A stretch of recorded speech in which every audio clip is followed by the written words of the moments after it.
Bulavinaka, Talofalava, Malole, and Kia ora family. Welcome back to the Nesian Money Show. My name is Joe Swami, and today we're very honored and grateful to be in the presence of a guest that we've been trying to get on for a while. He's been a long time. He's one of the pillars of the community. He owns a business that he runs, and he's works in community services, and also he's been on a property journey as well in the last 10 to 15 years, and we'll hear more about it from him today. But yeah, Ari, this is the show, as we've always spoken offline about what it's all about, helping and empower our Pacifica community in the areas of money and business, and home ownership is a key ingredient to that.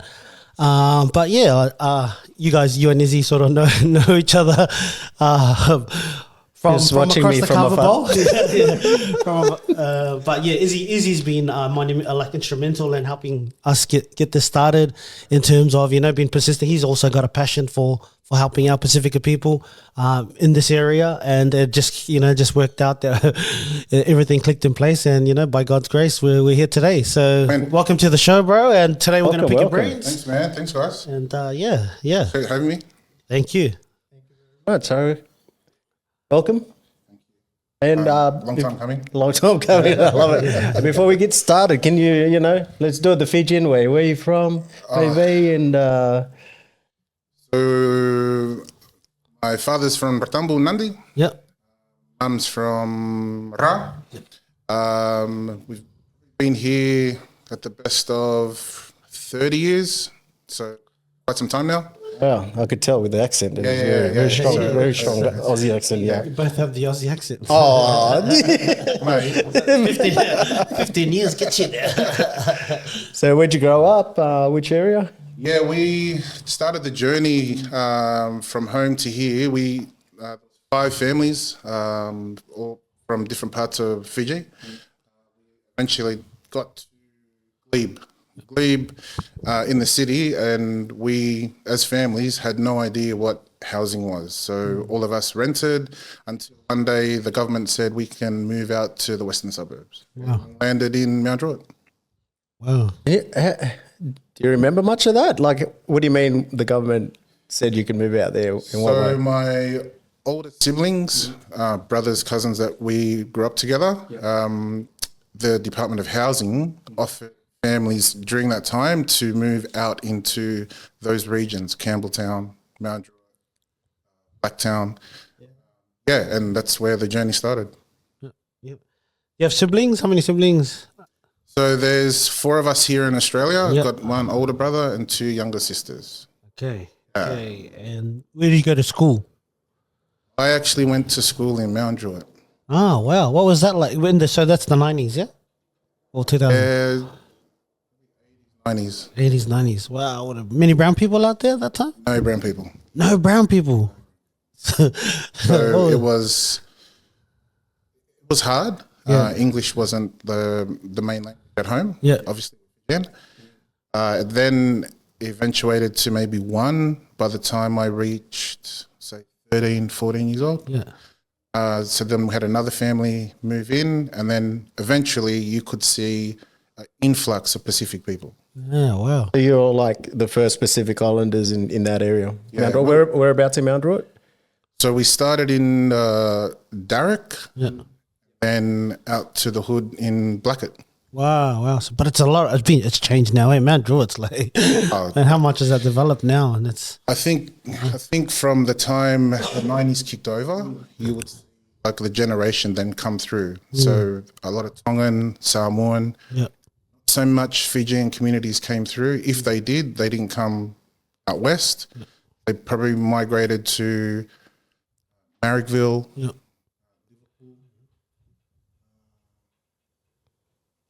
Probably There's Canterbury, all those, there's Campsie, yeah. In the city. right. Yeah.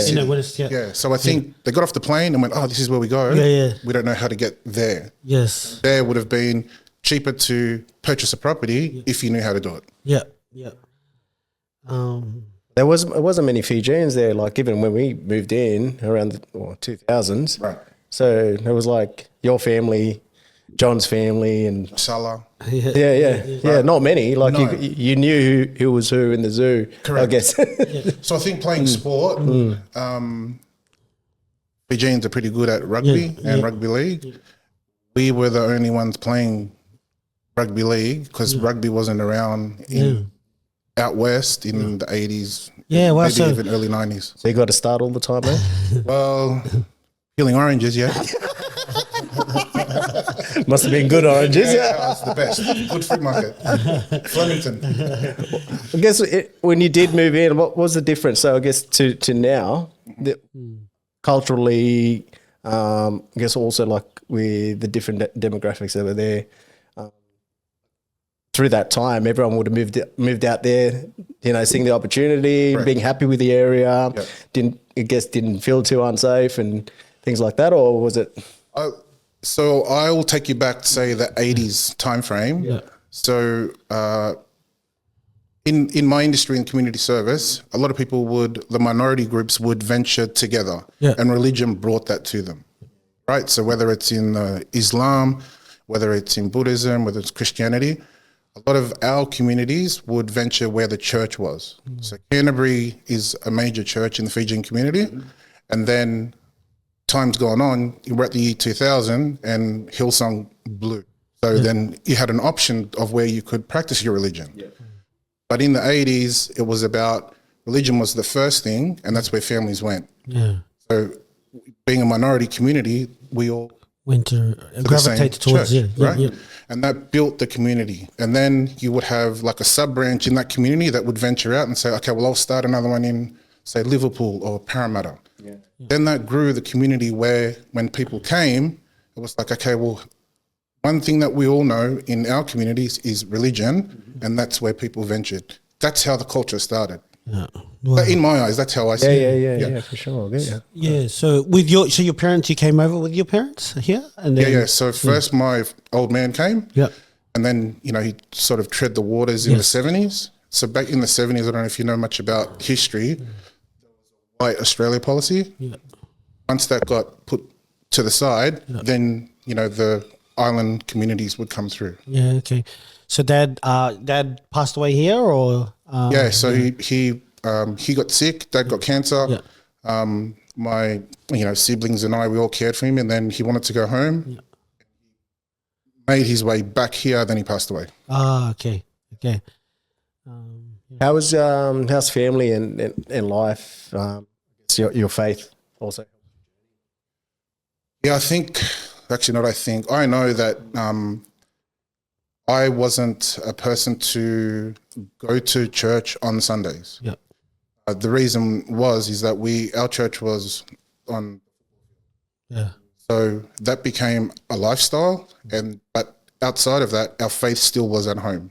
So even though we didn't go to church, the belief around what you brought up with, it then was instilled, and that's instilled into my kids now. Yeah, well, so more on that. So you got a beautiful wife, Mel.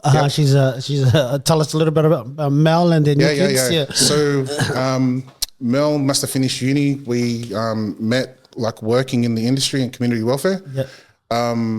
Then now, and I guess fast forward, we're at 20 years we've been together. Mm-hmm. 2 kids later, and like we both remain under the community welfare banner. Yeah. So it's been easy for both of us to, I guess, come home and have the conversation about work because I know what she's going through and vice versa. Yeah. But as a family, we didn't have a lot of support because we chose to look after our kids. Yeah. So, and I guess where I'm going with it, a lot of families would bring an auntie over so that you still have your lifestyle and an auntie would look after your kids at home. I guess we chose not to do that. I think it was more about make it, doing it tough now. Like now it's pretty much easier to, I guess live the life that you wanted to go through. Yeah. Okay. What was it like? Because Mel's Australian, right? So just that, what was the sort of when you because it would have been you would have been one of the early pioneers for us. So, what was that like having an Australian wife? With the family, like a very cultural family. Good question, man. Good question. It actually got to a point where I had to move away from some of my family. So there was a bit of a backlash because she's Anglo, and a lot of my relatives didn't see that that was the right thing to do in their eyes. Yeah, okay. And then having, like, I guess, explain that meant that, hang on, like, where do I sit here? Like, am I worried about where my identity lives, or do I take the path and this is my wife and we'll continue on our journey? I think the thing that you have to learn, or that I learned, is I wasn't relying on our families, as in our extended families, to get where I needed to be. Today, I can put my hand up and say, yeah, it was hard, but I don't owe anyone anything. Where did you get that drive from, or that, you know, that drive, I guess, to become independent, to become successful, to be, you know? I think the big thing was we grew up with nothing. Yeah. So coming from the village to here, and then having to go through, I guess, the racism that I felt, and my brother at school, it became normal. Yeah. So you learned to deal with the drama, you learn to put up your hands and do what you do. Yeah, I don't condone the violence, but back in the 80s, it was a different time of growing up. And, you know, fast forward now, the violence is probably worse. Yeah, yeah. Because it's online. Yeah. Right? If back then we didn't have a MacBook. Yeah. So I'm just going to put that away. Well, this is your younger generation now. So I guess it was like, you know, it was learning to deal with that emotional side, and then go home, and then, okay, then I'll ring like a cousin and say, well, how do you guys deal with it? You know, and they would say the same thing. They put their hands up, and that's how you learn to walk through life. But that was a different time frame. But I think as a family, we always got the look like, oh, is that your wife? Like, but she's white. And then vice versa. It was like, oh, he's black. So once we were okay with it, it was easy to walk. Didn't matter where we were, how we were perceived. The issue was that she hadn't walked in those shoes. Yeah. When it happened to the kids, that's when I seen the real side of my wife. Yeah. She didn't understand what racism was. And even though that she still doesn't, it reality that her kids were feeling I felt. Yeah. It takes me back to my childhood, you know, like especially talking about the bullies and stuff like that, you know, and then also, you know, dealing with the culture and the differences. And 100%. I think education as well is what changed. Yes, education. We had to learn, well, you know, I guess my brother and I had to learn quick, how do we get in front?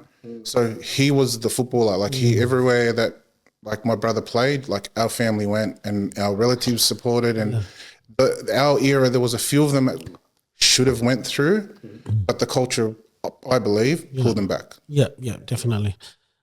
Like, I guess if you want to go down that road, we can, but I think for your audience, sometimes when you see our brothers and sisters making it to the big time in sport, they're working not just for them, they're working for the family. Yes, and that is, responsibility. Right. Yeah. We're family oriented. I guess we just got to find a way to do it where, you know, they benefit and everyone benefits equally, you know, or But I think for me, like when you look at that, right, my thinking of it anyway, it's like, okay, look, sometimes you have to just be a bit more selfish as an individual. Like, yeah, you're playing for your family, but sort of get yourself sorted out before you can help anyone else. 100%. You know, I think we should change our thinking about that. I've got a good example. Yeah. So I was the orange peeler and happy to do it. Yeah. But I knew that that road for sport wasn't me. Yeah. I made a choice, right? Yeah. And I'm sure all of us here have made those choices, whether we go this road or that road. I think at the time it was like an idea. It was great. Oh, if I play sport, I can have everything that. Yeah. I can own a house. I can own a really nice car, maybe a boat, whatever the dream that you think that you want. Yeah. In that time, I realized I've got to go the other way. And the other way was I had to go to the library. Yeah. Wow. Yeah. So the boys I grew up with, you know, they spent some time inside, and then the guys that were outside, they didn't like the idea of studying. Yeah. Yeah. Obviously, it's not for everyone, right? Yeah. But I made a conscious decision back in the early 90s to say, okay, well, I can't go this road. I'm going to go this road. And until our kids probably see us do it, then that's the change. Because all they see is their uncle's playing on national TV. Well, I can do that. And until they understand the percentage, the time, the stuff that you do in the back that no one sees, that's where you get where you need to be, right? Yeah. So the studying, like I'm not a brain box, but I learned as you go, and then I managed to like knock down doors. And work was hard because in my industry, I'm, you know, big, you know, black guy. Well, you'll be good in our industry because it's to do with wealth. It's to do with the human behavior. Yeah. So that was exploited in my industry. It still is. Yeah. Yeah.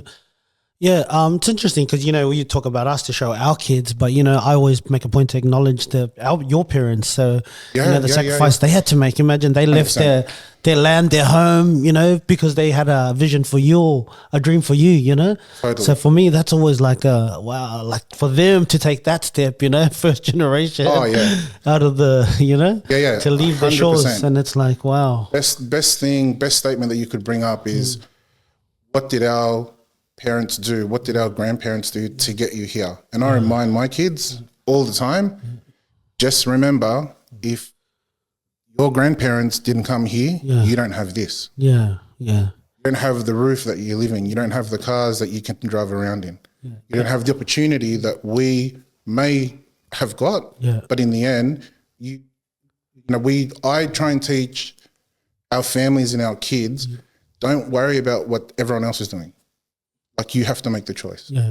I think this is one of the greatest countries on earth, man. I'm so grateful to be here. And we need to make the most of the opportunity that our parents have given us and our ancestors, you know, so we're going to embrace it. You think back to that time when they did come over, young kids in tow, and would have been scary, man. No one, no support, 100%. No extended family where you can just go, I don't have anything tonight or whatever. I can just sort of go next door to grab something, you know, like how easy it is. Not saying how easy it is, but just that when you're in Fiji, you just have that connection, even with your neighbours. Yeah, that's right. Even with your neighbours, and I think that probably goes back to what I brought up. The community come here. Yeah. And try and navigate to where the communities are settled here, right? So whether they're from a Pacific background, whether they're from an Islamic background, you will see that the minorities will go to those places, whether it's in Sydney, Brisbane, Victoria. That's right. It's normal for people to be attracted that way. It's like a magnet. Yeah, well, you look at like Cabramatta, right? You got the Asians and the Vietnamese, and then you've got... now you've got Wentworthville here with all the Indians and Harris Park, the Indians. Right. Then now Liverpool and Mount Druitt, sort of like, you know, the Pacific Islanders. So. But it's also a safety thing, right? Yeah. So you mentioned earlier that how scary our parents would have been to even think we're going to a white country, right? Yeah. Then they made that step. If they were brave enough and strong enough to do that, what's wrong with us? Yeah. Like, what's the reflection on us or our kids? What aren't they doing to feel like that they've got something here to grab, or is it too much to grab? Yeah. But do you think that parents are sort of sheltering kids from the outside world sometimes? You know, when you're in your community, that's all you know. And that's so what, I guess for you, what gave you the confidence to go outside and push yourself to go, hey, look, to think outside the box, I guess. Everyone's going down playing something and you want to go into the library and study and start. I think so for me, personally, it was I didn't want to live the way that I lived. Yeah. And I'm not saying what my parents did was wrong. Yes. Well, the thing that was, and it still drives me today, if they were good enough to be here, get on a plane leave your family, the only thing that you know, and then come here and then try and then succeed. Like, what's stopping me from doing it? Like, so I say to John and you guys, we have no excuse. Yes. Excuse is like, oh, I'm tired, or I pick up my phone or pick up the laptop and try and make the excuse for something else. I think that's the drive that I had to go. Like, well, I guess where I am today is because of what my parents did. Yes. Beautiful. Do you also see that in, I guess, people around you at that time when you were younger? 100%. Yeah. 100%. I think the fear is people didn't want to step out of our communities because if they did, that means they had to challenge themselves to be themselves with other people that were they were. Right? Yeah. So, and that's not just in Pacific, that's like all across. Like, that doesn't matter what denomination you are, what culture you are. If you're able to walk into another workplace and go, well, this is who I am and this is my job and this is how I can do it, everyone's going to be threatened that is in the same job, right? So for me, it was more about, well, what's the drive to get to the next part? And the growing up, I didn't want to be renting. That was probably the biggest thing. I didn't want to rent. Yeah. I watched our family rent. And Early age? Yeah. Oh, Yeah. Yeah. I think that's probably, you know what it was? It was my white friends. Yeah. Wow. That's Wow. what I. It was my white friends, Yeah, and when I sure. went to my friends' homes, And that's what you're saying. Yeah. you've got your own room. You've got like 2 bathrooms here, Yeah. right? And then, you know, you got a shed and the shed's filled with this stuff. Stuff could have been like camping gear or another car, but not one, like the other car, or a caravan. Yeah. TV with a remote. Man, like a TV. A TV. They didn't have to get up from the lounge and hold the aerial. Hey, stand there, Izzy. Stand there in the corner. Get the foil. The best one is the aircon, because my aircon, there was a fan and I had to put water to drip so I can spray the water and cool down. Oh, advanced, man. Oh, all good back then. Yeah. I know what you mean. Yeah, I know what you mean. And that's I guess what I was trying to get to 100%. is, you know, you sort of don't see it in your community, but sometimes you got to, when you see it, when it's your other friends, when it's someone from outside the community, 100%. but that also, you go, why can't we have that? You know, like we're here, we're breathing the same air, we're all human beings. It's one thing that's taught at footy, right? We're all human beings. You know, we breathe the same air, we all bleed the same. So there's no difference. So that's sort of, you know, telling me, the mentality, you go, well, what's the difference? You know, if they got that, why can't I get that? Correct. So Correct. And I think I know now that wasn't built in. So our fathers, our grandparents were the ones to instill that to the next generation. So, you know, I listened to Jordan Peterson. He's a clinical psychologist, and he talks about men, right? So women are looking for men that are ready. And if they're not ready by 27, 30, that woman's got a time clock. Yes. She's not waiting around for you to be ready, you know, and that's something that I believed, like in our young people, I try and teach that to them, not saying that they have to be ready, but when is your time that you have to learn to grow up? Yeah. So there's, you know, I've got kids and like their goal is, I want them to look at what they live in. That's the goal. Yes. So that you don't have to struggle how we struggled when we were kids. And they have their white friends as well. And they look at things that they have, but they've already got it at home, whereas we didn't. And I think that's, more so drove that idea. If my friends at, 12 years old, 13 years old have a home that they don't have to move anymore, like how do we do it? Yeah. That's the biggest drive. And I think that's what I probably lacked in communicating when I was, helping people get into homes, like Pacifica families, like explaining to them why home ownership is so important. And you're just saying it like perfectly. It was what I've now come to understand. You don't have to move homes. This is a foundation for your family to be able to grow, for your children to be able to, feel that security and to. I think for all of us, we need to establish ourselves and have a legacy, right? Yeah. So what when I walk away from this earth, what have I left for my kids? Yeah. Right? Or what have I left for like my relatives, my families, my nieces, my nephews? What do they look for when I'm gone? If we don't leave anything behind, then they're basically stuck where I was back in the 80s. Yeah. Right? Yeah. And like, it's like I haven't given them a platform to go. Yeah. Right? You're here now. No excuse. And that's part of our faith, right? That's we believe in that. 100%. And that's what it says in the Bible. So, Yeah, 100%. Yeah. Yeah. Sorry, boys. No, it's all right. We're going deep. Let's go deeper.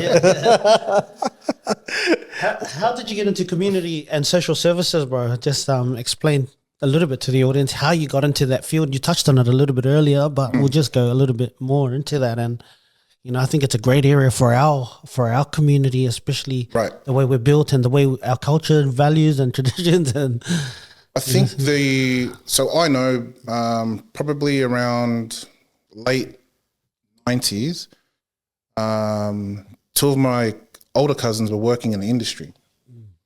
I started to look at what they were doing, you know, what type of hours, what money they could bring home. You know, that looks interesting. So I asked the question, and then, you know, got talking to a couple of students in a college, and then I thought, you know what, I'm gonna have a go. So jumped in, started working in the community just with kids from broken homes through community services. Then a job I came up, landed in one of the jails, and I went there and did 10 years of work there. wow, so what'd you do in the jail then? So I was, so I became a manager and had like a team of staff, and would manage all the clients from, you know, the time they wake up to the time they get locked in. Yeah, so correctional services basically. Eh? And, Yeah, pretty much. Yeah. So, but I was working with youth at the time. Oh, yeah, okay. I didn't venture into the big boys, if you like. Yeah. And young men and young women can be difficult because they're at a stage where they're trialing their life. You know, this is like they've got to this road, and how do we change it? Yeah. Some of it was really, really difficult to battle. Yeah. A lot of people get drawn into thinking that it was their kids and not separating yourself. But it taught me a lot, and it taught me where I am today, being a business owner, still working in the industry, but with all walks of life. Yeah. And then, you know, with just touching on that a little bit in terms of has it increased like the percentage of people from our background or in the Pacific or Aboriginal communities in sort of those environments? It's a large number, right? Compared to half, 50%. Wow, and these are it could be greater in the adult correctional facility. Yeah. But there is an huge influx. Huge. Wow. Yeah, it's dangerous. Yeah. Okay. So I guess the thing is, what can we do? Yeah.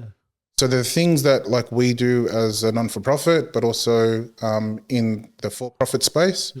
But I'm one service provider. Yeah. You know? And there are a few out there. Another girl, another Fijian girl, Diana, she runs a service as well. But so you guys look after kids or people like youth that have come into the system, like into the correctional system. Yeah. And sort of help, like you guys look after them. Basically, how is that what you guys do? So our business is built around when they come out. Oh, yeah. Okay. So when they leave from custody, how do we get them to a point? And obviously, these conversations are happening before they are exited from the program. Sorry, from their sentence. Yeah. So you were saying, so those conversations already start with the facilities inside, yeah. Before they come out. Yeah. I guess as a stakeholder, the idea is that we're speaking to our brothers and sisters inside, and giving them an opportunity when they do leave. There's another road as opposed to the same road that landed them in custody. The issue that we probably face is not being able to see them often enough before they walk out the door. And that's a red tape issue. That's not anything. So how did you get into it? Like, how did you start your own business? Like from working in it to, you know, doing it for someone else to then doing it for yourself? Yeah, I guess it's funny when the way that God puts you in your plan and where that you need to be, not things. He knows where you need to be. I worked for a company that was doing what we're doing now. And I could see that there was so many roadblocks and issues along the way. So my business partner, Arnold, he said to me, why don't we do it? I thought, okay, let's do it. And that was probably the biggest jump in my career, just to leave. And, you know, I guess that's the scary part, going out on your own. So once we learned, you know, the tricks of the trade, the work wasn't the issue. I'm very good at what I do, and so is he. But it was a matter of how do we put that on paper, have a business plan, who do we see, how much money we're going to make or not make, what are the downfalls? And then, you know, we learned as we went along, but I think the issue was we didn't have the plan in place for years. It was like a couple of months. And then we went, well, let's jump. Wow. You have that confidence in each other. Yeah, I think because the experience, like I believe I have plenty of it. I still can learn more, right? Read more, you know, listen to, you know, hold a lot of lecturers and get an idea about why these things happen like this. And until you learn to read, when I say learn to read, until you understand what you want to read, that's when the work gets easier. Do you have mentors or anything like that? Or?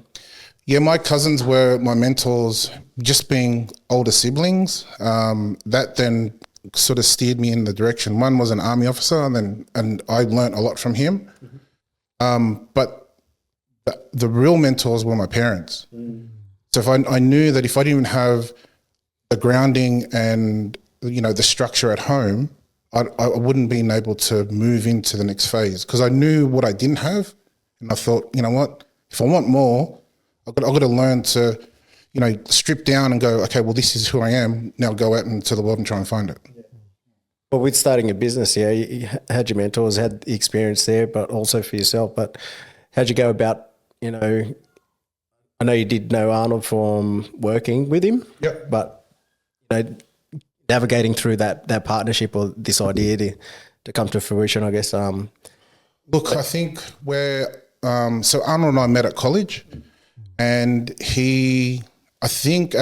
during that time, you know, correct me if I'm wrong, but he was getting married or was married. He's a professional footballer in his own right. And then he said to me in college one day, like, where do you work? What do you do? I think because he had heard me speak in class and we were talking about things and I knew it from the top of my head because I had the experience, he said, you know, can you find me a job? Yeah, no worries. Since that day, he started working and then we became business partners. You couldn't get rid of him. Pretty much. Shout out, Arnold. Love you, Arnold. But you know, every time we used to, when we were doing your home loans and stuff, Yeah. and yeah, my business partner Arnold. Yeah.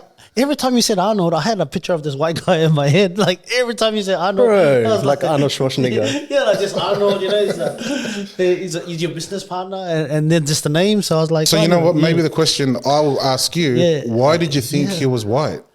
I don't know, probably maybe business partner, and I never expected the stereotype that's just within Sure. me, you know, that's ingrained. And then you have It's taught, mate. but just the name as well, Arnold. You know, how many Samoans or Right. So named Arnold? it didn't come across as the Polynesian name. But I'm saying, like, where I'm going to is that, you know, probably that trust got developed, but the first connection is you guys were both from similar backgrounds, you know, and that's probably 100%. where a lot of the trust developed and the connection, and then to be able to build on that, you know. And I think, look, I'm not going to sit here and throw tickets on myself, but Arnold I'm probably 4 or 5 years his senior. Yeah. So he would have understood the people that I grew up with in Mount Druitt. Yeah. Yeah. And the people that I know or we know together. And then maybe he's probably looked at and thought, hang on, Ari's done this, and this. He's worked here and here. So we might be from like an area that is frowned upon, but he's made a difference. He owns property. He's moving on. He's still able to speak out in forums and continue the work. I think also he probably felt like I've got an opportunity. This guy gave it to me. Yeah. whether he's going to think that or not, you know, we'll ask him. You're next. But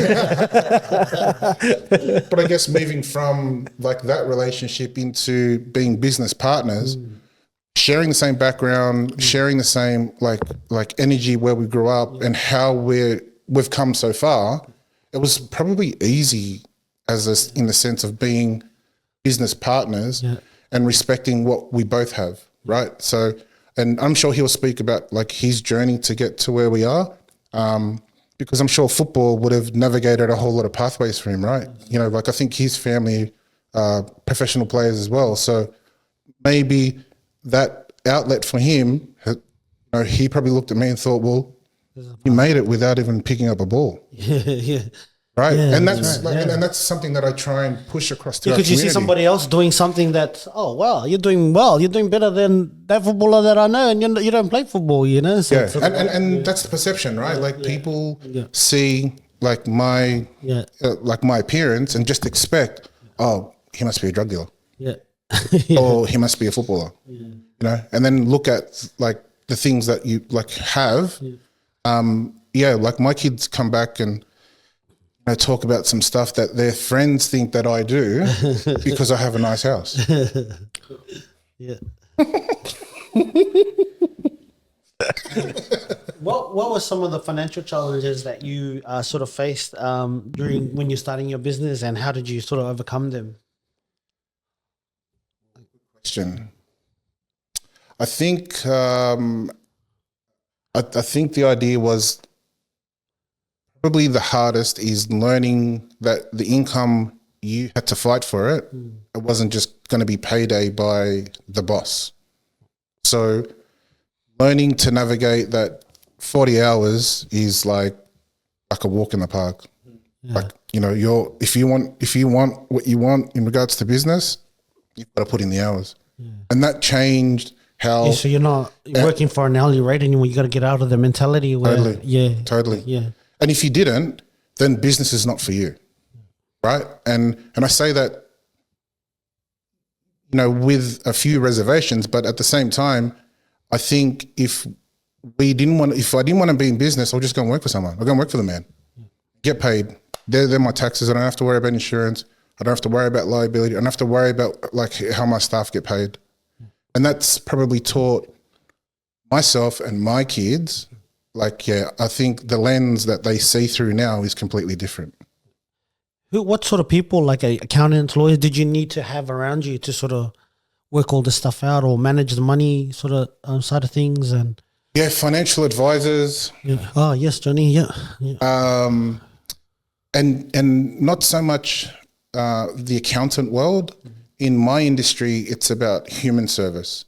So Allied Health is a brand. When I say a brand, it's a terminology that involves health professions, whether they're GPs, physiotherapists. I had to learn to navigate through that space, even though I'm not from that space, and how I then apply that to our business to be able to provide the service for our clients. Just having the background to be able to try and source what, you know, I guess it's expected that I know when I speak to a family or their extended family. They look at us as the professional. So if I don't come professional, then they just walk out and find the next one. And to become a professional is pretty much that body of work that you've sort of your experience, right? And you're educating yourself, you're reading, you're what is it called? Committing, like dedicating yourself to your craft, 100%. right? Yeah. You know?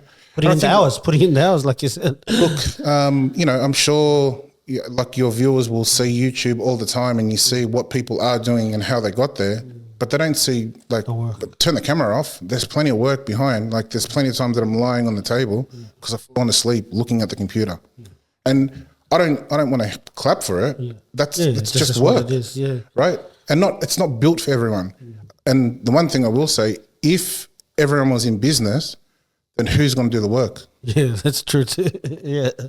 Chiefs, eh? Yeah, like literally. Yeah. And I think we spoke earlier, staff, like right now, it's really difficult in this day and age. Yeah, especially for the industry we're in. Before we get into that, you know, staffing and everything guess with what you do now, right? You've seen the gap from who you were working for before, and how have you changed it and I guess made it into your own? Yeah, good question. I think the big thing is it's our baby, so we have to watch it walk and grow and talk, eat, and everything along the way. If we don't give like our 120% to it, then like I shouldn't expect anything back. Yeah. And what I'm talking about, you know, clients, they come from all different walks of life, right? But clients know clients, and clients have families and other stakeholders. We're a big industry, but there's only a few of us that work in it. So if we're doing it wrong, people talk. No, easily, yeah. Your clients, these are kids. Kids, adults. Okay. Yeah. As well. So I've got clients as young as 2. Yep. My oldest client is 61. Yeah. And I think that's important what you touch on. Like, although your community is big, but it's still small at the same time. That everyone, and that's something within our community that I'm trying to encourage is like for us to build a professional network of people within our community that people can go to that can be trusted or that have a good reputation, so that we can all sort of grow together. And I think the big thing for our community is that, and I'll speak as a Fijian. Yeah. We don't like to put other Fijians up on a pedestal. Yeah. Why? Like what? Because why is that? What do you think from where culturally, I'll use my parents' era as an example, right? When they want to do things, they try and do everything on their own. They don't look outside the box. Yeah. And an example might be, okay, well, we need to paint the house. Find a painter, yeah. I'll find a painter because I don't have the time to paint. Yeah.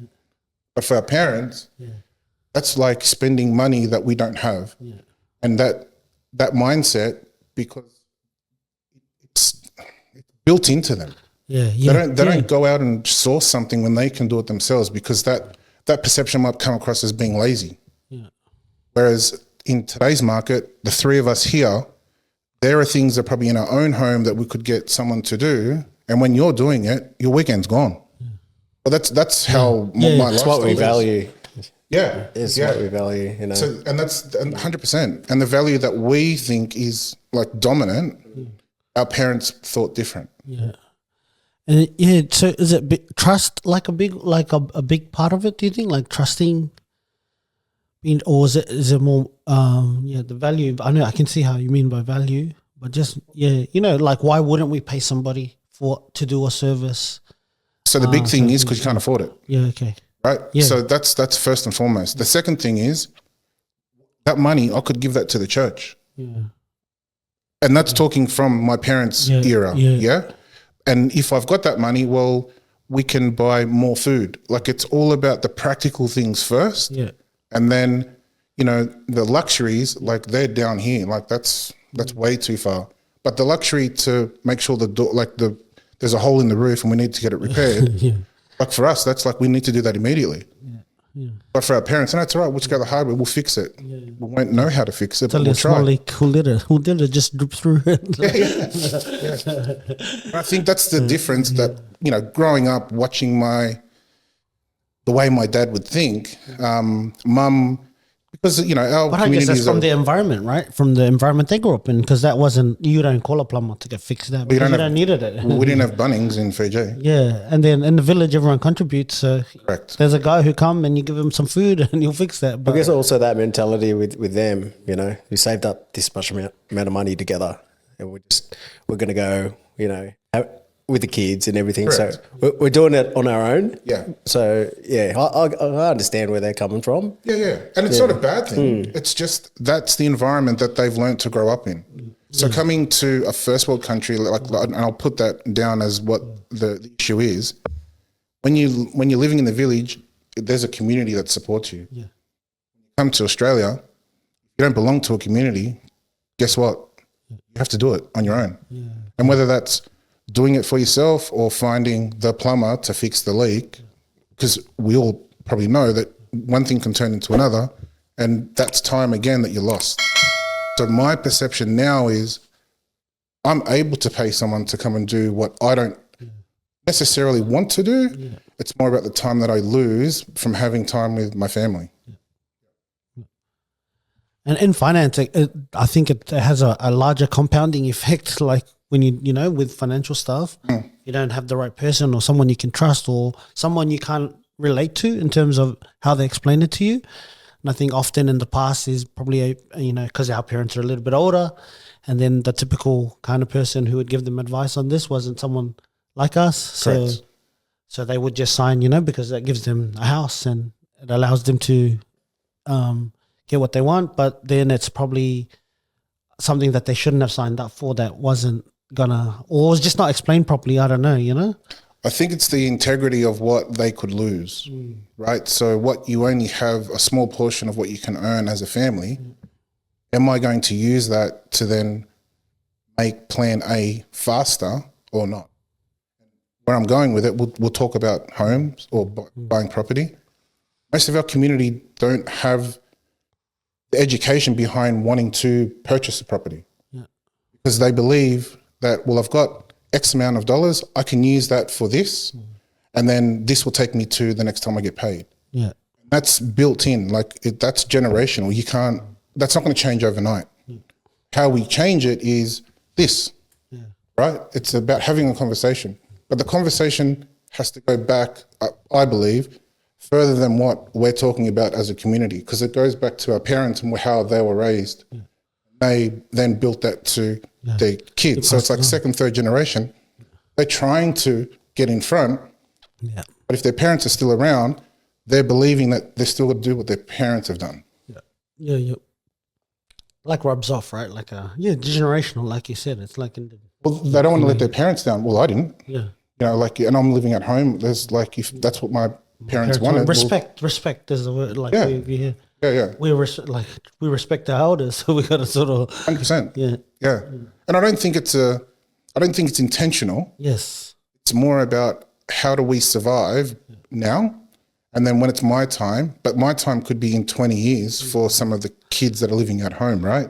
Well, that's what I feel like I see when I go back to the village. Or when I went back to the village recently, where we are from, and it's like the kids are just drinking kapa and go to the plantation and passing time and doing whatever, because the elders are still have these expectations and they can't overstep their boundary, Right. Which is, I see it now more clearly here, but it's not like now when I go back to the village to see, these guys want to go to the city, they want to work, but they've still got a responsibility to take care of these guys and that, plantation and the cover and put food on the table, but the old way.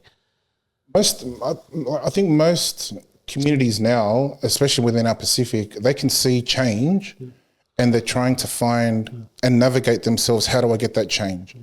When I started, and I'll go back to questions before, it was about a choice. And if I couldn't move forward, then I was going to be stuck with the boys, just trying to make it. Yeah.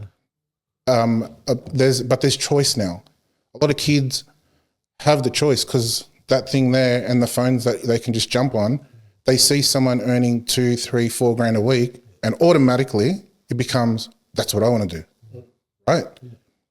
But what the notion is for kids now, I'm not talking about just Pacific kids, I'm talking about all kids. That's how far is that reach? Can I get there? Maybe I'll talk to this person. Maybe I'll talk to this person. So going back to what we're talking about, our parents, where's the trust? Who can they trust? So they might talk to the minister's brother that maybe did accounting for 5 minutes. Yeah. And because he's the minister's brother, let's listen to him.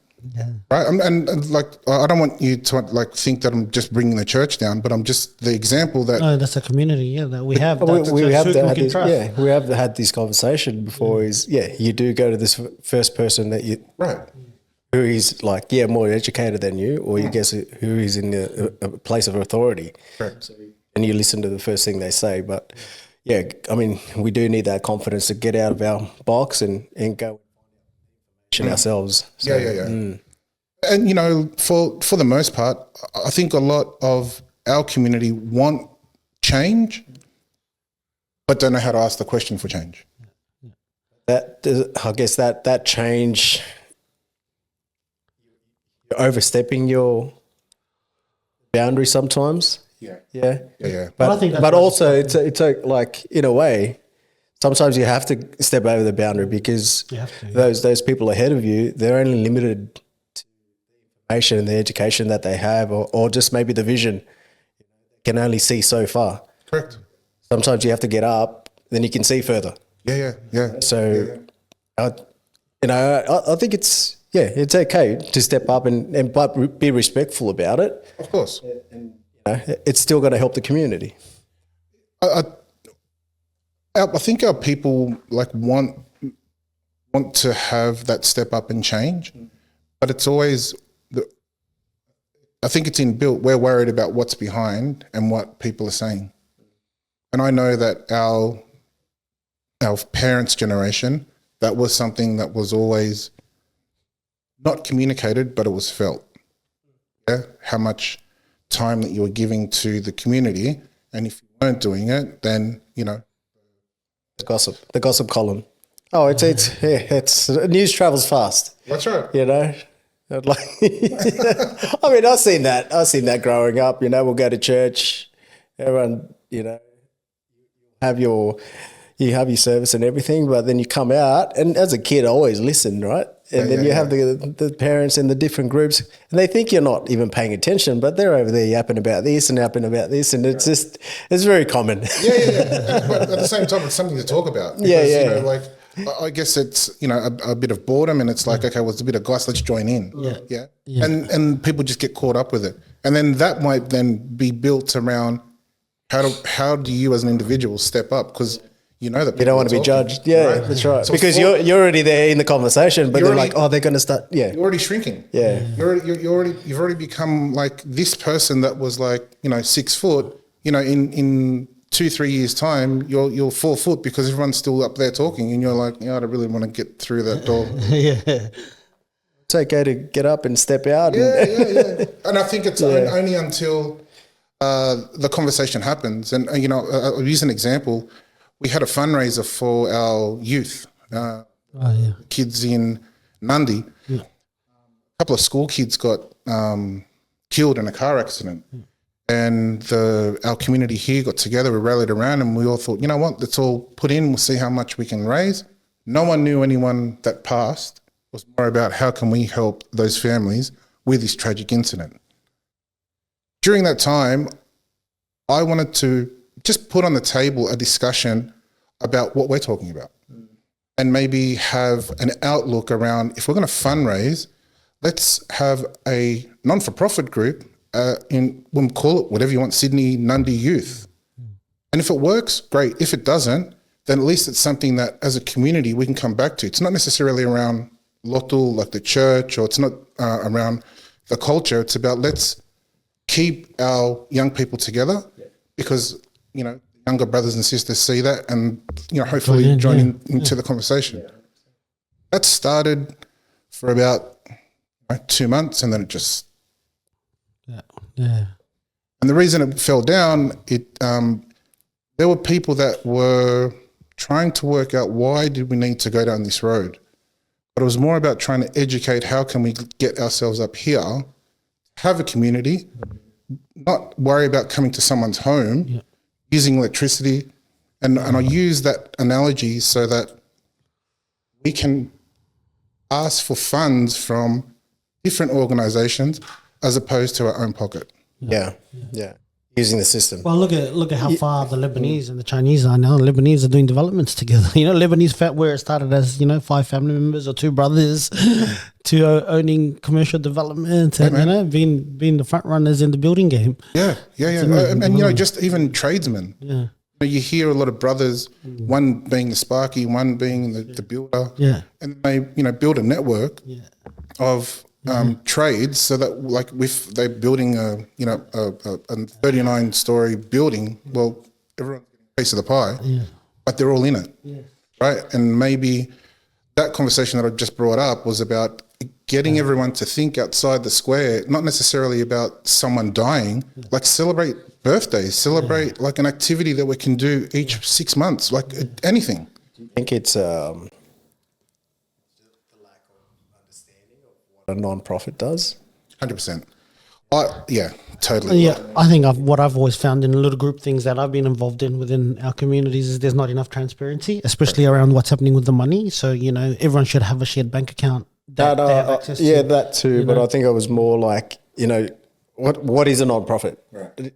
Can you explain that? Yeah. So I think at the time, like, trying to break down what a non-for-profit does, and how funds can be put into the system that you want to develop, but how that generates income where we don't have to then pay back to the tax man. We can use those funds, for development in our community. Yeah.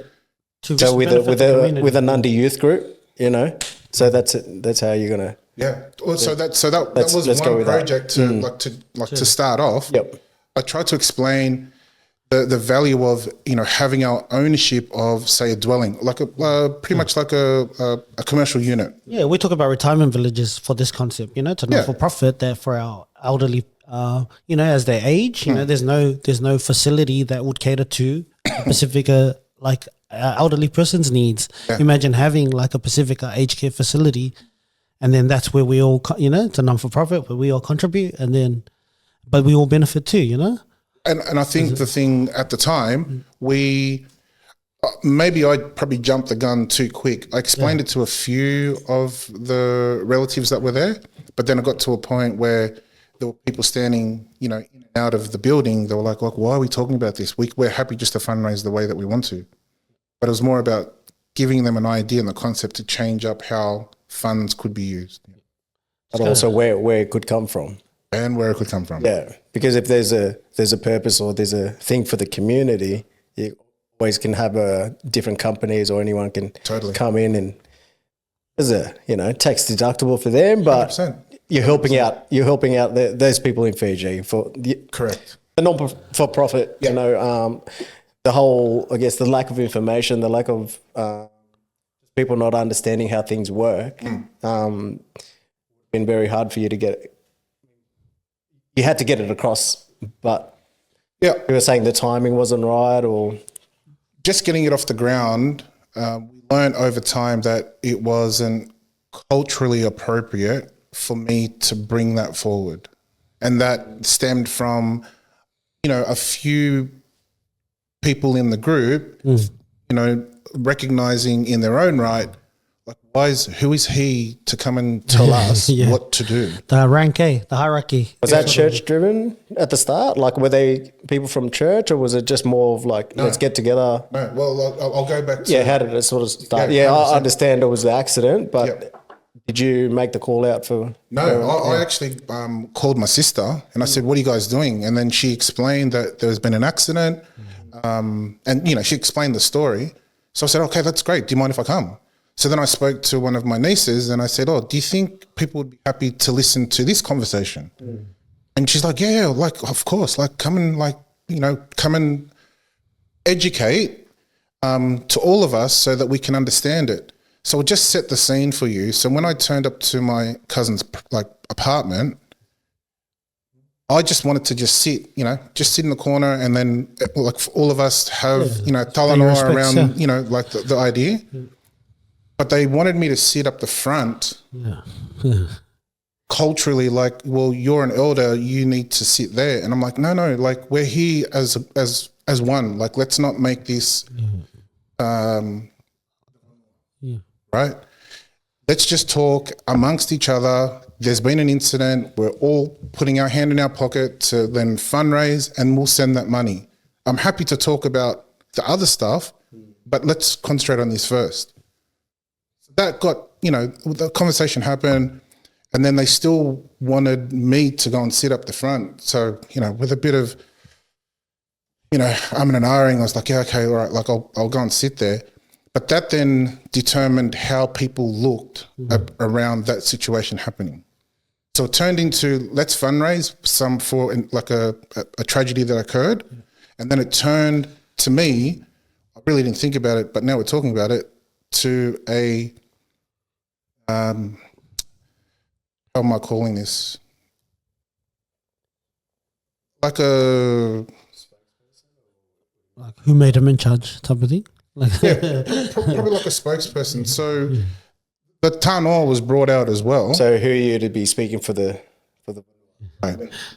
when you for everyone's behalf? When no one sees you, like no one really knows you. Yeah, no one knows you. Like, yeah, you might be older than everyone here, but like, who are you to come and tell us that we have to like start up a non-for-profit? Yeah. Then because that was like that sidelined me, and I'm like, look, I'm just trying to provide information around our community. We are living here in Sydney.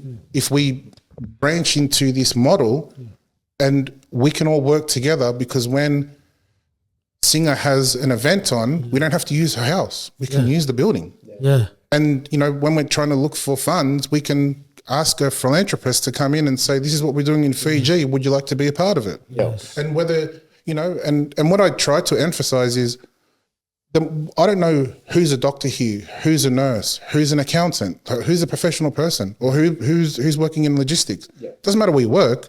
It's more about, if we've got a community that we can build, then we can just build on that year after year after year. I think I got shut down quick because I didn't know this, but there was a few pockets of people in the room and out the door that were sort of suggesting, like, who's that guy? Yeah. Yeah. Why are you talking about it? Yeah. So that's the roadblock there. Yeah. You know, like, and knowing now what I reflect on, it wasn't the right time. You know? Yeah. It wasn't the right space. It wasn't probably the correct individuals or the groups to send that message. And unfortunately, I learned that it's baby steps now. Yes. Wamaluto nga. Yeah, 100%. 100%. Because like what, especially like you guys now running the podcast, probably heard more and more stories along the way, and realized we can't jump from 1 to 10. Yeah. Maybe we might go to 5 and maybe tread water there. Drip feed, you know. But it's a great concept. I'd never even thought about it, even for anything that even happens in Fiji, but even for I guess for the village, for the group. Totally. You know? It doesn't need.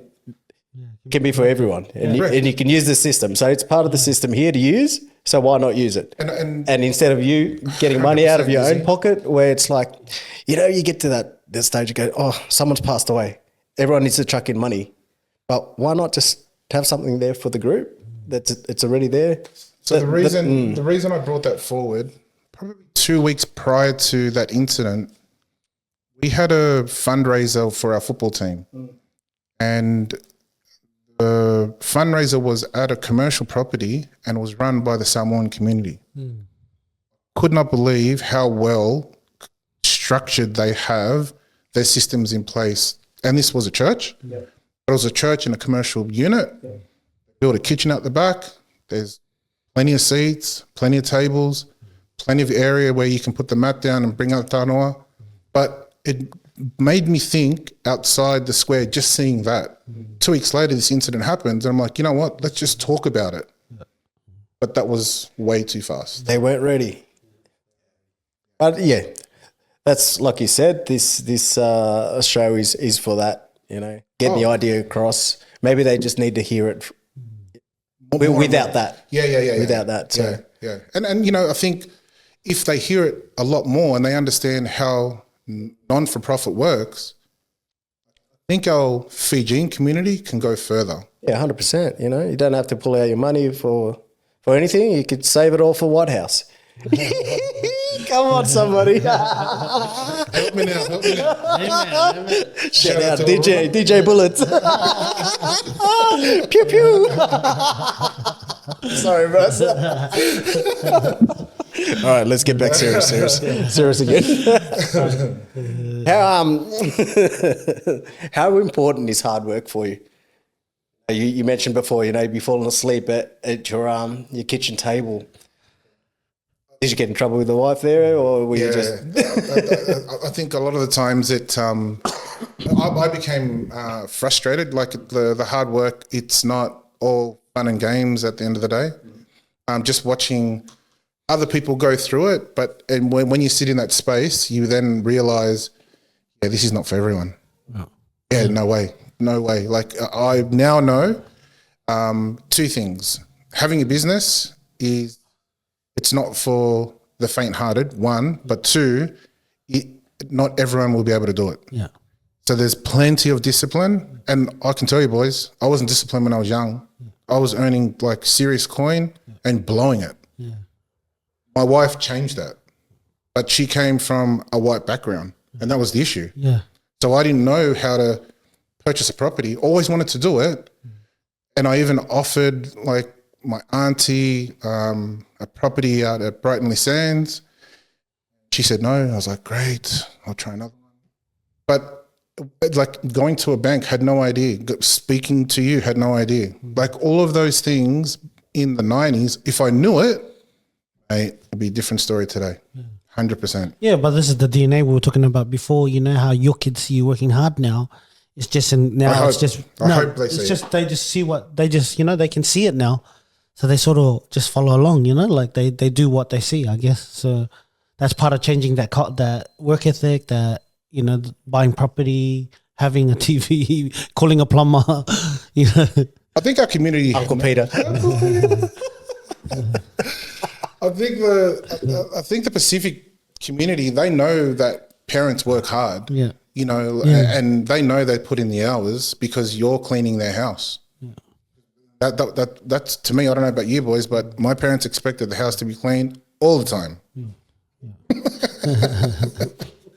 And that was normal because they were out earning the bread so I could eat. And if it was a small thing like discipline, and you know what, get your kids to clean the house, because that is discipline, because that teaches them when they get into the workforce. But that's a side note.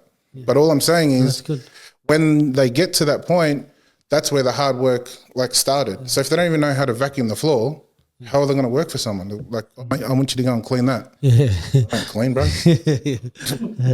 Clean. I'll call the cleaner. I saw the cleaner on YouTube. 1-800 cleaner. Call him.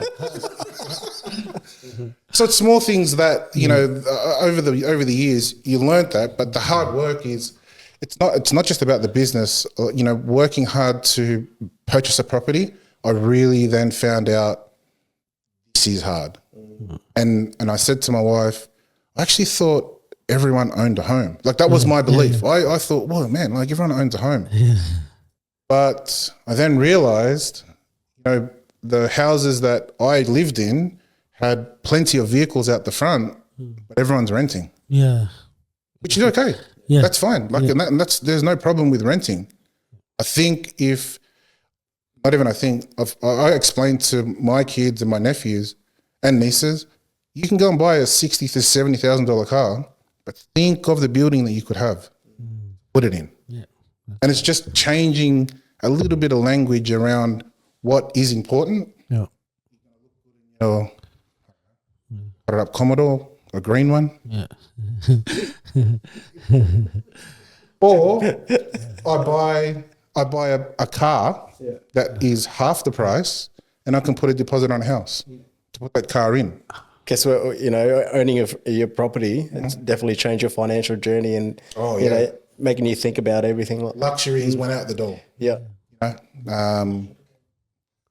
Sending money back home. Did I minimize? Yeah, like my old man he was really good in that part, but God love my mother. She was like, no, we need to send the money home, and you know what, money's money. And I think in the end, once they knew how much I had to pay, and I'll put a scale up, I say that's rent. This is a mortgage that I have to give if I want to get in front. I started pretty good in the sense of buying a property. My first home was 215 grand. Wow. Yeah. Sorry. That's good. Bondi Beach? Yeah, it was a 2-bedroom Federation home, man. Yeah. Wow. Yeah. So and then once I understood how to do it, I was like, man, if I did this when I was 18. Yeah. I think my first property was at 27. So I That's wasn't pretty young. Yeah. Yeah, look, but I guess not regretting it. It's more about if I had the knowledge, if mum and dad, threw me in that game where I knew how to do it, and that's where I'm envious of our other communities where their families have already started that journey. Well, we're very new to money. We always say on the show, we've only had money in the Pacific Islands just for over 100 years. So, all other communities have had it for thousands of years. Right. So we're early to the game and we're coming. So yeah. Coming. And you can see it here. Yeah. I think our Fijian community are in the game. Yeah. But not as strong as our sister and brother islands around. Because I can see that their change is exponential, and whether that's because there is more of their community that live in a first world country, or whether it's because their understanding of how they want to grow faster than seeing everyone else do it. Yeah. That's the driver, right? No, knowing that they come to your house, you own this. It's like, he owns that house. Okay, it becomes like, I can own a house. It's normal. I can see someone now like me doing it. I can do it too, Yeah. So, a quick story. I love stories. Give it to me. Yeah. So the boys were playing for Penrith, the Pulatua brothers, Frankie Pritchard, and I lived in a property 5 minutes to the field. And my son was born, and we sort of hung out together, and they came to come and see baby, come see Mel. Yeah. Basically best mates. Yeah, real long go there. So Frankie Pritchard, to me, he's earning really good money. He's playing for his country and he's doing what he loves.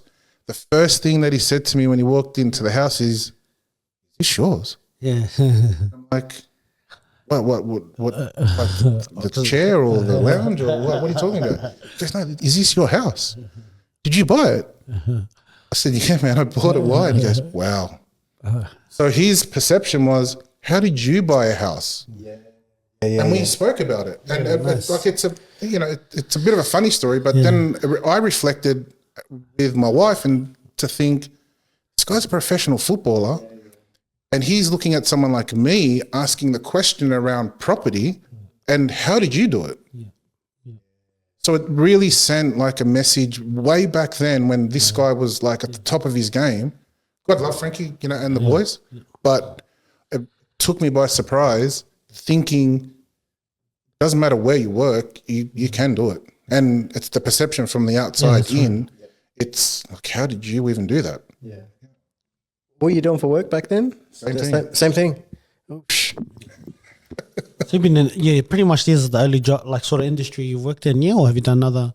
So I worked in construction for 2 years. I was burnt out a little bit, like with community welfare. Yeah. So working in jails, it's intense, and I was doing, a lot of jobs in a lot of roles in the industry. I then worked in the community, but in like community welfare. But I thought, I need a break. And the burnout is, you have to recognize it, because otherwise it's too late. Yeah. And what I'm talking about is making a mistake on the computer. You can buy another computer. Yeah. Make a mistake in our industry. It's a human being. They die. Then you don't get a chance. So it's like that's quite raw. But I'm giving you the perspective in regards to the type of industry that we're in. Yeah. What was construction like? Yeah, it was tough. It's tough being a labourer, but it was good money. Yeah. Yeah, it was good money. Long hours. I was like, gee, man, I'm here 14 hours. Yeah. Well, I know there's a lot of scaffolders and steel fixers from the Pacific backgrounds. They're making good money, man, on those sites. So hopefully they're using it well.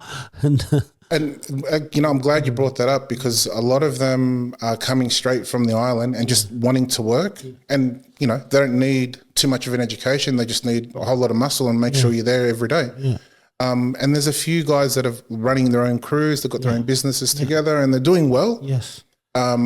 But I would ask you guys, could you do that for 40 years? Yeah. No.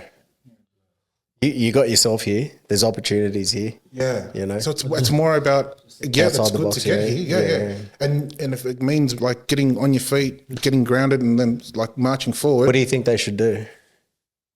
Just an experience, you know. I think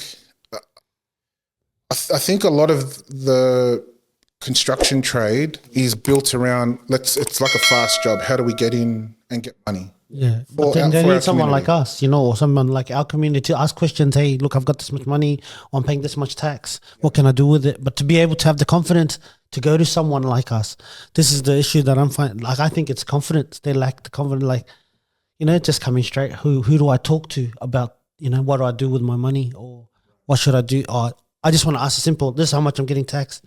Should I contribute more to super, or should I, you know, just to reach out to somebody? Because who do they reach out to ask those questions? They're the church pastor, like you said, who gets paid like from the church, you know, or they just talk amongst themselves. Yeah, which is fine. Professionals, yeah. But you're getting the same conversation daily around the same people. What's changed? Yeah.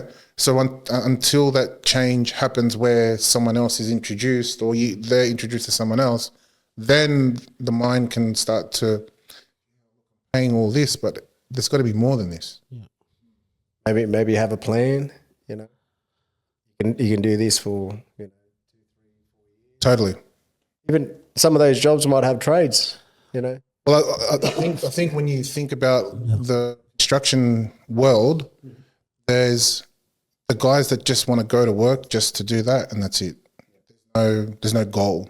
And what I've noticed when I was in the trade was, it's easier just to go to work and not worry about anything else after. Yeah. And they're not thinking about property. They're not thinking about changing their wealth. It's just about the week. Yeah. It can be tough too. Like a lot of those guys coming over are a little bit older, you know. Correct. Just want to hook in, work, get the money, send it back home. Correct. Which is, yes, it's okay, but also save some for yourself here. And cousin of mine has done the journey. He's now in Perth. They just don't have the workforce, but the climate's the same. Yeah.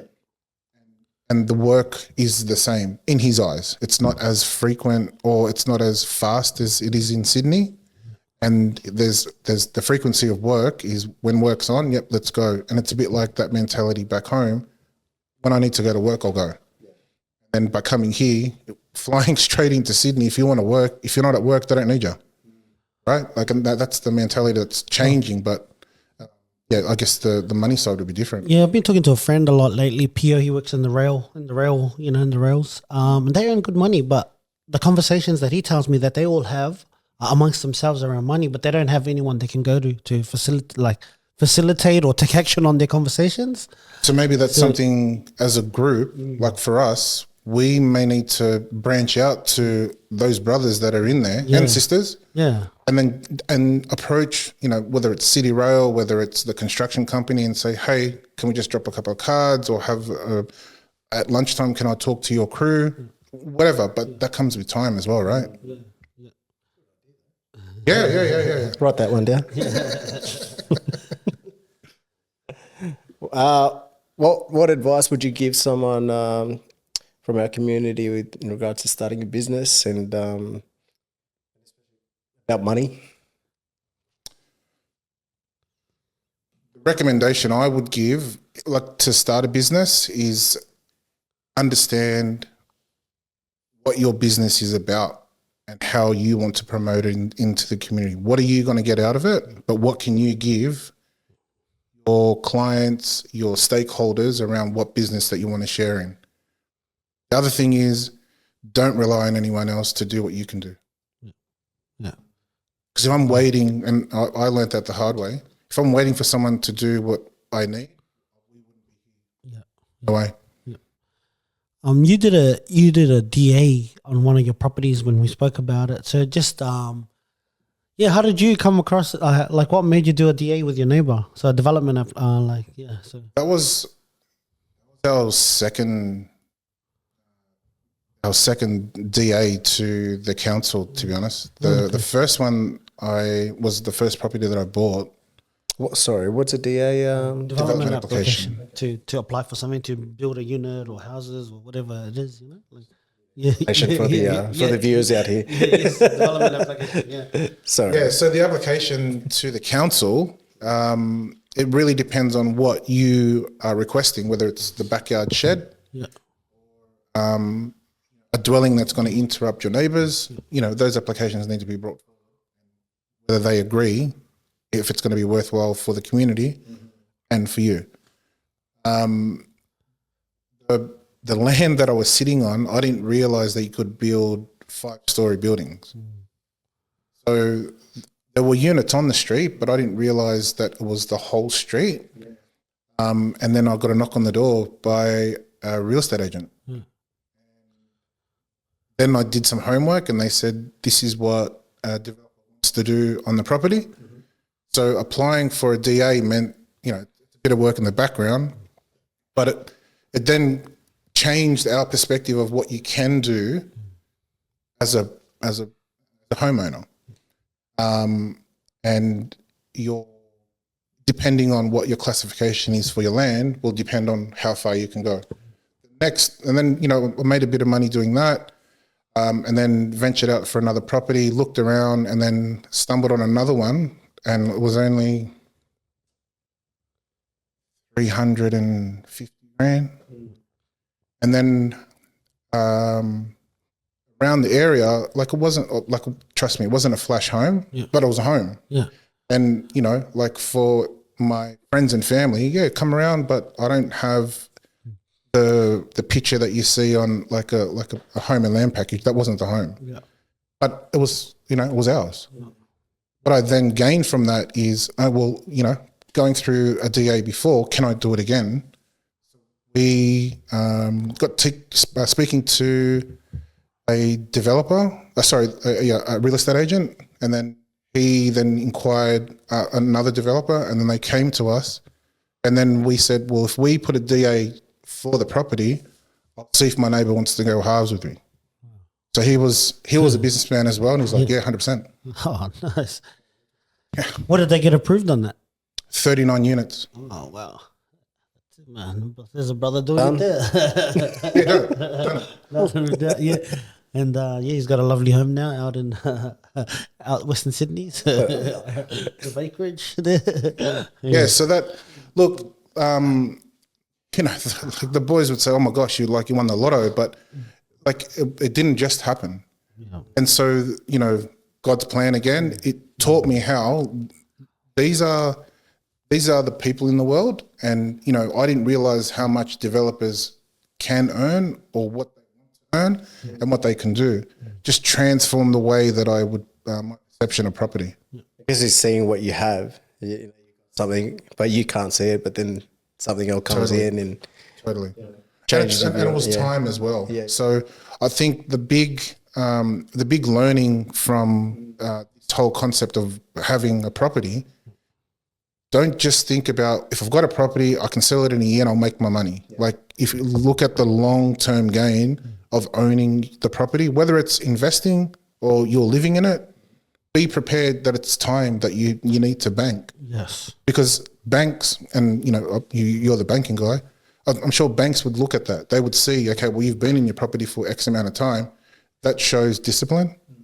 You individually, and then the bank will see, well, you've been there, you've been paying, it shows in your accounts, and then that then builds your own wealth, because an institution like a bank or a credit union might say, Ari's done well, Melissa earns this much, Ari earns this much, okay, well, what are they asking for? Yeah, let's give it to them. Yeah. Right? So it's about not thinking about short term, but it's the long term with having the ownership of property. Yeah, behavior in relation to credit. Yeah, very good. Did you ever think about it like that, where the bank is they're a business partner in that? So, you know what I mean? Yeah. I think in the beginning, I didn't realize where you could borrow money from until I started doing it. So my concept was, only banks can give you money. Yeah. Then I learned that, no, that's not true. Yeah. You really wanted to know. And I guess in a way I was to find out. Yeah, because you're doing it. You took the first step. You took step one. So that's right. So I'm out the gate and I'm running the race. Yeah. But obviously haven't finished. There was more about like where I'm sitting in the race. Yeah. And then having that opportunity to do BA, that was another way for like the man upstairs to say, I'm gonna give this to you now. Go and learn about it. So done that and then moved on to the second phase and think, okay, well, how can I make the wealth grow when I'm working? Then I, started to talk about investment and then jumped into that stage. And then now I'm, investing in my own super. So I'm on another pathway in regards to wealth creation. What are the key qualities and skills you gain and that's contributed to your success? Thank you. So yes, talking about skills, qualities, and that have contributed to your success. You know what? For me, it was about like just the belief. I think if I knew that I put my mind to something and then follow through, it didn't matter what the outside noise was going. Because at the end of the day, that was my choice. But it wasn't my choice. And I say that with a long bow, it was about my kids' choice. So for me, the skill of being a good dad, being a good husband, being a good servant to the Lord, like those things mattered, and they still matter to me. But going along and learning those skills, man, you can learn whatever you want. Like when I hear people talk about, I can't do that. Like why? Like what's stopping our brothers and sisters from doing it? You know who it is? The person in the mirror. Yeah. So every skill that I've learned, it's either the mentors come along, you guys have taught me, Johnny's taught me, and I just take that with a grain of salt, and wherever I can use it, we'll try and remember it. I'm not the smartest guy. I still learn. I still read. And reading wasn't a passion of mine. I actually hate reading. Understand. But knowing how to read and what to look for, that changed the way that I do things now. Because there's, I guess, the method to the madness in my job. It's on pace. It's like every job, you need to understand how to read a contract. You understand how to read the documents that come out from a practitioner. And I'm using the language through community service, but it was more of knowing what to do and how to do it. If I didn't know, brother, I go and ask. I'm that guy. If I'm sitting in a room and then someone's like an intelligent person's talking and I don't understand it, I'm not going to sit there and go, I know. I have to ask. And it might bother the other 30 people in the room, but at the end of the day, like I paid to be there. Yeah. And when I'm talking about paid to be there, like I'm giving my time to listen to someone that like I want to listen to. So it's only got to benefit you. Yeah. And like my wife's an intelligent person, and she's, given her time to explain even the property game. Like there was things I had no idea, and when the jargon was used at the lawyers, at the conveyancer, at the just building a building, had no idea. And then she would coach me along the way because she had done it before. I think that my journey or our journey was easier because Mel bought a property when she was 21. So the skills along the way, I think it just it depends on the individual. I can teach a lot of what I've learned over the years to my students, but at the end of the day, if they don't take it with a grain of salt, then it's just words. How important is finding a right partner? Oh, it's in life, super important. It's I can't tell you where there's days where you just think, if I didn't have like my mate, you men will, they're easy to leave the earth, and that's the problem. Watching in my industry, watching men just think, it's too hard. I'm just gonna go and find a rope or find a fit, and I'll just end it. The partner that makes that the relationship means that they bring different skills to the table, right? And those skills could be, then they're not aggressive skills, because that's where like I come into it, right? And what I'm talking about is she's the person that makes sure that we're, as a family, we're one, right? And she holds us down, where I'm the one that like happy to make a wrong decision, but I'll use property as the example. I'll be like, no, let's buy this. Then she'll come into play and say, well, what about this? Right? So if we're both on the same wavelength, it doesn't work. drama, right? She's the voice of reason. Yeah. We make the mess, and And I think, we tend to be like that, eh? yeah. Like I think like we, we dream a lot, like and, and the ideas come in. And just like a bull in a china shop. You have to get that. Yeah. But, you know, at the same Nundy time, bull. if it wasn't for that, the partnership, like it would be difficult today, you know. And Definitely a lot easier to buy together than by yourself, man. Definitely. You need the two incomes. You need to be together. Yeah. and it's just having someone to navigate like those dark days. Yes. You know, and there's plenty of them. I'm not saying buying property is all high and mighty. Like, you know, like for myself and Mel, we were living on like paycheck to paycheck in our first year, because property was like hard. Yeah. I had to learn to live without the luxuries, right? So it might be, I want to go to the pub with the boys Yeah. and spend like whatever. Don't buy that Tommy Hilfiger jumper that our friends got on there. But yeah, something closer to your heart. I think we've spoken about it before. You were just talking about men, you know, leaving the earth just then. But you know, because you work with a lot of young children, and I think abuse within our community. It's just a side topic here, but I just want to just touch on it on camera for a bit with you. Of course, you know, abuse in our community, and then you know, how much of that you see and what happens there. Because I think our youth are very important, and this is, you know, one of the goals of this channel is to cater or to inspire them. So we'll just touch on that a bit, if you like, in terms of your dealings. The industry itself is always something happening in the background, right? So an environment shapes the way that we conduct our work.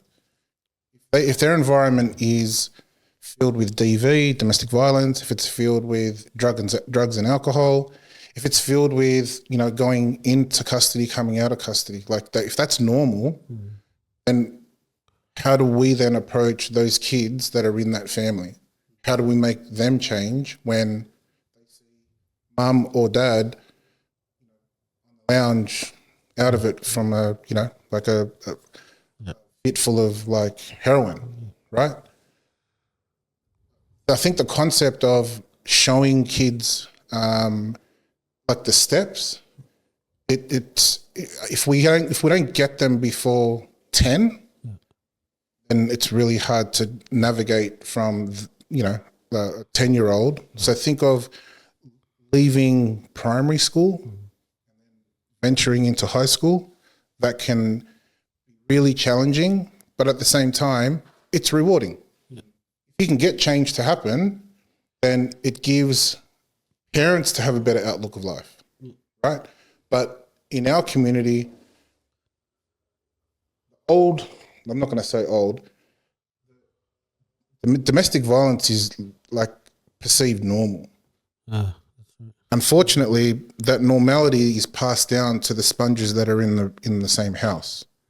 So if they believe that, it's, you know, like mum and dad fight all the time, and, you know, they throw cups and break the door and whatever, and that becomes normal, how do you break that cycle?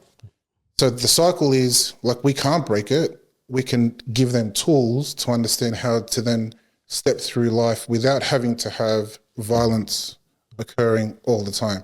And the violence could just be something as simple as just the parents are tired and they're having an argument, right? They're not physically like assaulting each other. They're just arguing all the time, but it's language that comes out. And the flip side is when it gets to an extreme where there's that much violence, the kids actually don't know how to escape. So might be running across to the neighbours or running to shops or sitting in a room and jumping under a bed. Kids are different, but it's about like what the environment at the home like shapes them. Then, the way that our community goes about discipline, we see that it's passed down. It is passed down, but we do. Or you shouldn't laugh about it. No. Well, that's the thing. Like, we do laugh about it because that's what we went through. But I guess now, like, even having my partner, like my wife, she's South African, but she's been brought up here. Yeah. And like, I always muck around with her. I'm gonna, when he mucks up, I'm gonna give him a, And she goes, no, we don't do things that way. It's changed the way I sort of now I will approach it. And there's different ways of how to treat a kid. Like, yes, they're screaming this and that. They're going through something, just you got to learn about it and then work with them. So, and that change can only come from like the parents. Yep. And, over time, I had to learn. And like, don't get me wrong, like I would flog my kids. Like, and if people wanted to come and say, hey, you can't do that. Yeah. And that's something that I've had to learn to navigate, because it didn't matter how much times they got a hiding, because then I reflect on me, like I come out of it okay, but how I felt when that happened, then it made me realize, I didn't want road. So my kids tell me now, Dad, why do you always say hiding? Hey, what do you say hiding for? You want to play hide and seek? I'm going to give you a hiding. You've got a big backyard and go, hide and seek. You will say it, but you're not going to do it. Oh, wow, the bravery. No, I said that to my mum once when we moved here to Australia. Yeah. The teacher said, you can't, she goes, oh, really? I'm not your teacher. Show me the teacher. What's her name? Oh, man. All right, man. Ray, what's on for the future? What are the dreams for the business, and what do you want to do for the community? Yeah, look, my outlook now is, like, I'll go back to what we were talking about as a non-for-profit. That's the goal. At the moment, working in the space that I'm in, like, it's great. Like, I get to do what I want to do as opposed to working for the man. Yeah. But the big goal is to have an establishment where communities from the Pacific, if they need like a hall or a place for a somate, come and use it. Beautiful. So we always use in the church, and sometimes it's the church, and then the church has limitations. People can't do. There's more of us here now, we need a place to. And then, I don't know why I'm thinking like I got that word marae in my head. We need a marae. It is. The Maldives are, Sorry, bro. A few Kiwi boys in here. And that journey for us was always there for myself and Arnold.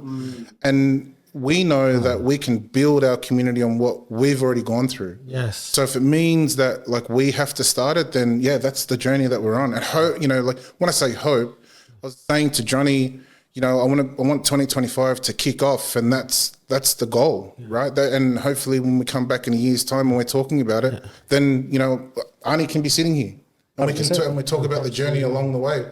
But that's not just us; that's like you guys. Yes. If we can, all of us, if we can have an establishment where, like we're looking after the community. Your industry looks after the community, and how can we make that happen? And then bring this show, put it in the building, and it's a one-stop shop. 100%, man. That's a vision, man. Sign me up, coach. That's a vision, man. I have a very similar vision, the exact same vision as you. So it's awesome that you Why can not? Why not? Why can't we do it? Why can't we do it? No reason. And I think over time, like what we had gone through, just with the accident with the kids in the bus, it made me realize, like, how come we haven't stepped that far yet? Like, what are we not? What am I not doing? Yeah. And that's the drive. And because it's not them, it's The mirror. I have to go and look in the mirror again and think, well, like, what am I doing wrong? So if the building then becomes available, when something like that happens, and touch wood, it's not that, like it could It's be, more celebrated. it could be like a celebration of someone's birthday. They don't have the money to go on. You don't want to be reactive. Correct. You want to be proactive, right? That's it. Just be ready. Be ready for what's coming. So it's. I think the time is now. Our time's come. I guess we're early in the journey, like in terms of money and finance and whatnot. But I think that's the timing's probably been part of it because our parents has taken the first step. We're at the 100%. We're at the point. We're at the crossroad now, whether we embrace or not. And it's really up to us. Us. It is. Like if we don't make the change, it's going to take now, longer. like we're the ones that are going to be shrinking. I'm ready for this, Marai. Oh, bros, any final words? Yeah. Oh, man, I think I've talked you out for the evening. No. We still got what's memory card is 164, so we can go all night. What does retirement look like for you, bro? Like in terms of retirement? Good financially question. and- I thought of retirement as trying to get to 50 and have like time up. Yeah. But that, with this new venture that we want to push, like it still can be there, whether it's working 3 days a week and still being like interacting with the business. Yeah. But, we'll see how it plays out. But, knowing what like wealth can bring, hopefully I don't have to be 65 and then retire. Yeah.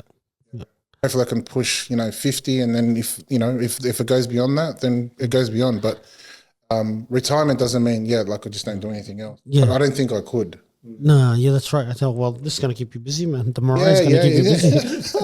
Oh, bro, come on, somebody. Hey, go, Mariah. I got the Mariah going, community hall.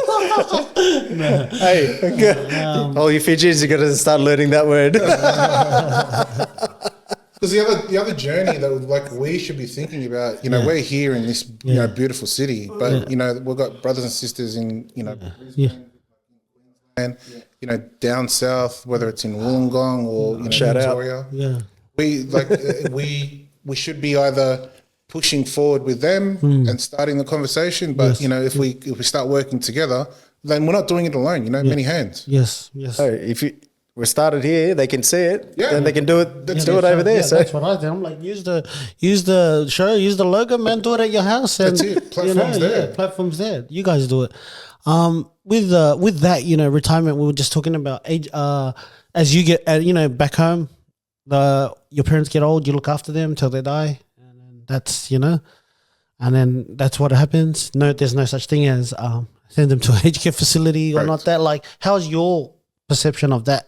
Is it still the same that you want your kids to look after you when you get older? And I would, I'm not going to lie, I would hope that they're still involved with our life when, post retirement.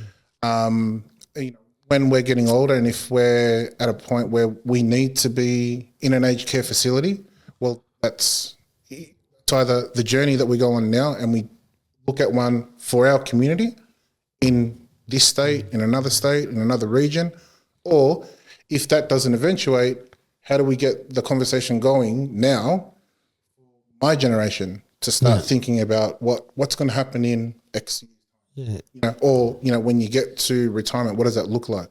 Because I think even now, there's probably a few older brothers and sisters that are looking at retirement. But I think the thing that scares me, and I don't know if you guys have thought about this, when I go to the church, just communities when we're fundraising, I see a lot of men that are either living in bed sits or accommodations throughout Sydney, and they don't have somewhere to go as a community. It's either when the fundraiser on, well, that's their community. When church is on, that's their. But I think the message I'm conveying is knowing that they are only going back to a 6x4 room. That's all they have here. How do we then change that to get them into, whether it's accommodation, and accommodation's big in in this country now, but whether it's we look at building a property to have that community live, right? So I think they're the things that envisage to happen. Yes. It's just the capacity of having finance to, generate that wealth to be able to like move forward with something like that. Because the other part is when a lot of couples, one passes away, what happens to the other one? Yeah, they become lonely. Yeah. That's already happened that happened to like my parents. Yeah. There was us as siblings, like we cared for our mum, but then what happens if there's no siblings here? Yeah. How do those communities like work? Yeah. What happens to those men and women? So it's just a concept. That's why I just wanted to something touch on about. it, man. Just to just create that awareness, because we've got to start thinking about it now. Because we're gonna get old, man. That's us we're talking about. You're only 30, right? Yeah, 31 yesterday. Oh, true, bro. Sorry, we'll go back. Any final words? Yes.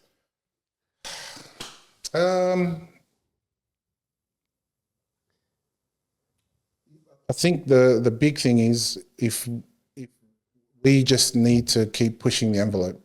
Yep. Not just for us. I think it's more like our families, but I think our families see what we do, and our kids see it. How do we step out and make some change in the community? Looking at Johnny, a couple of other boys, like how do we? And I know that there's small pockets of us that is happening right now. Yeah, of course. Yeah. My question to you is, why haven't we moved in with them? Yeah, or why haven't they come and branch with us? I don't know where they are. I don't know who they are. So that's what I'm trying to do this to. Yeah. So, and I think maybe that's a question that we probably need to work out. Why are we just doing it by ourselves? Yeah. Yeah. And, like going back to that idea, like talking about community, our subset of community. Yes, that's right. Yeah, we need to bring it into one. And I completely agree with you, man. And Where it starts. We're connecting the dots. Huh? yeah. That's it. Oh, awesome, man. Thank you so much for coming on the show, my man. It was Appreciate an it. honor and a privilege to have you here.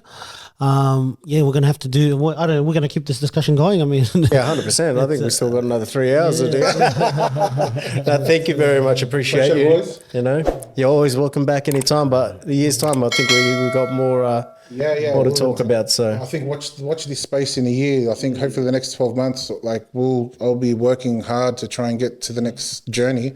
And you know what, you guys will have to come along with it. Yeah, of course. At the end of the day, it's like the building or the journey to have non-for-profit space for our Pacific. Like I couldn't tell you if there's one out there. yeah. There is that. Well, we need to hear it, and we're gonna Man. step out and do it. Well, thank you. Thank you, my man. you. Thank you. Thank you very much. Appreciate it, man. Thanks, Thanks guys. so much.